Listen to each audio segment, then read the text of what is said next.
안녕하세요. 김성길 목사와 함께하는 사람 이야기 제2단원의 G7 과정입니다. 이 시간은 전 시간에 이어서 12-10회가 되겠습니다. 끈기 있게 도전하라. 끈기 있게 도전하기. 습관이라는 것은 사실 반복해서 되풀이할 때 만들어져요. 반복해서 되풀이할 때. 익숙해지면 습관이 되는 거죠. 어린아이들은 많은 반복 훈련을 거쳐서 성장을 하는 거죠. 말하는 것. 처음부터 뭐 엄마, 아빠, 뭐 친구, 뭐 사자, 곰 이렇게 이야기하는 게 아니잖아요. 처음에는 하다가 그다음에 뭐 마 하다가 이렇게 이게 반복되면서 엄마라는 말이 습관이 되는 거예요. 기는 것, 걷는 것, 또 뛰는 것 다 마찬가지예요. 남자들이 군대 입대하면 새로운 훈련들을 시작합니다. 근데 그게 뭐 그렇게 어려운 훈련이 아니에요. 걷는 훈련, 먹는 훈련, 새로운 방법으로 먹는 거죠. 뭐 전에는 그냥 대수롭지 않게 그냥 먹었던 걸 이제는 어머니 감사합니다. 그리고 먹는다든지. 그 습관이에요. 기상하는 것, 말하기 등 사회와 다른 새로운 습관들을 훈련합니다. 희한하게도 훈련하는 대로 새로운 습관들이 만들어지는 것을 보게 됩니다. 이처럼 우리도 부정적인 나쁜 습관들을 버리고 좋은 습관을 만드는 것은 우리가 반복되는 훈련을 하면 누구나 다 가능한 일이에요. 지식적으로 이게 뭘 알아서 습관이 되기보다는 반복해서 익숙해짐으로써 습관이 되는 거죠. 옛날에 곽선희 목사님이라는 분이 계셨죠. 이분은 말하는 것, 스피치를 위해서 남모른 훈련의 시간을 많이 보냈다고 합니다. 어린 시절에 말을 많이 더듬어 가지고 아버지의 심부름으로 아스피린을 사러 약국에 갔던 날의 사건은 목사님이 항상 아픔으로 남아 있었다고 하죠. 어린 소년이 손에 돈을 쥐고 머릿속으로 약 이름을 몇 번씩 되뇌며 약국에 들어섰습니다. 약국 아저씨는 뭐가 필요하냐고 물었지만 아스피린이라는 말을 못하고 그냥 아만 더듬다가 왔다는 겁니다. 결국 약도 못 사고 울면서 약국을 나왔다는 거죠. 그 정도로 그분이 말을 심하게 더듬었던 거죠. 성인이 되었어도 말을 더듬는 버릇은 여전했습니다. 27세의 목사가 되었을 때도 정말 많이 더듬었다고 합니다. 초창기 교인들은 곽 목사님이 얼마나 말을 더듬었는지 잘 알고 있었다고 하죠. 그런데 그 뒤로 이 목사님은 정말 위대한 설교가로 성공적인 목회를 하셨습니다. 이분은 말을 더듬는 것을 고치기 위해서 피나는 훈련을 했다고 하죠. 대학생 때부터 말을 더듬지 않는 훈련에 관한 책은 물론 발음 연습, 발성 훈련까지 수년간의 반복 훈련으로 결국 고쳐냈다고 합니다. 이런 반복되는 훈련이 없었다면 그분은 그런 위대한 설교자로 그의 발자취를 남길 수 없었을 거예요. 그런데 반복 훈련이 그의 더듬는 언어의 습관을 바꾸는 거죠. 그래서 습관은 이렇게 반복되는 것으로 훈련을 하면 내가 잘했다 못했다 이거보다는 계속 하는 거죠. 또 해보는 거예요. 뭐 이거 가지고 평가할 일이 아니라 계속 해보는 겁니다. 그러다 보면 나중에는 전혀 새로운 습관으로 바뀌어 있는 자신을 볼 수 있는 거예요. 아침에 일어나는 것도 마찬가지고 사람은 그 시간에 뭔가를 해야 되겠다 그러면은 그걸 할 수가 있어요. 이게 계속 반복되면은 나중엔 자연적으로 그 시간에 깨게 되는 거죠. 그리고 이제 아홉 번째는 주변 정리입니다. 자기의 습관을 바꾸기 위해서 필요한 것 중에 하나는 그런 습관을 만들도록 만들어준 환경과 또 사람이 주변에 분명히 있었을 거예요.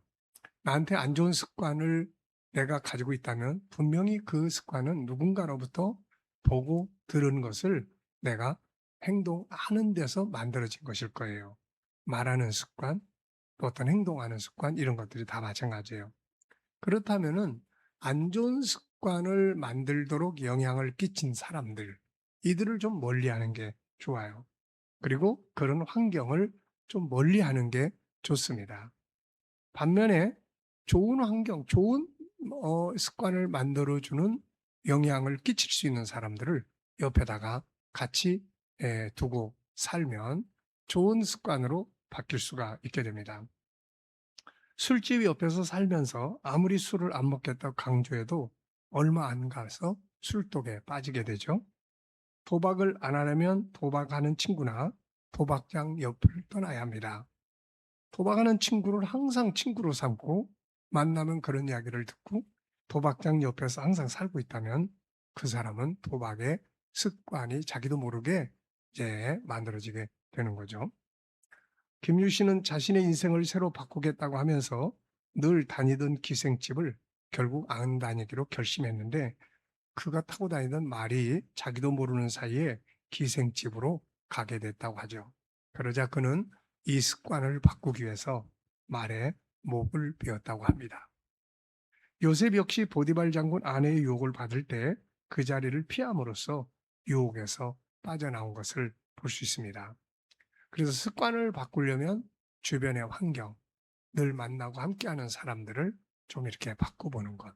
이것도 아주 좋은 방법이에요. 그 다음에 이제 열 번째는 영성을 함께 플러스 시키라는 거예요. 이미 습관을 바꾸기 위해서 우리가 앞부분에서 영성으로 습관 바꾸기를 일단 다뤘습니다. 이걸 참고하시고요. 여러 가지 현실적인 방법을 갖더라도 여기에 영적인 힘을 합치면 훨씬 더 아름답게 습관을 좋은 습관 만들어갈 수 있습니다. 사실 모든 정신적 부분과 삶에 대한 습관들은 신앙 안에만 바로 굳게 서 있다면 얼마나 바꿀 수 있는 부분들이죠. 이 부분에서 모델적인 사람이 바로 바울이라는 인물입니다.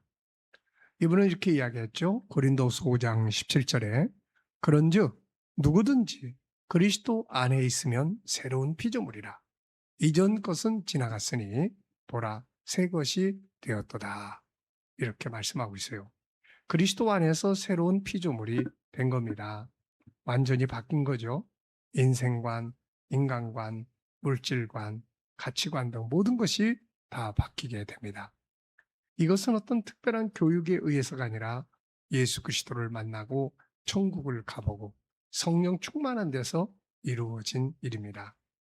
나쁜 습관들을 바꾸기를 바란다면 신앙생활에 열정을 가져보는 것도 좋은 방법이에요.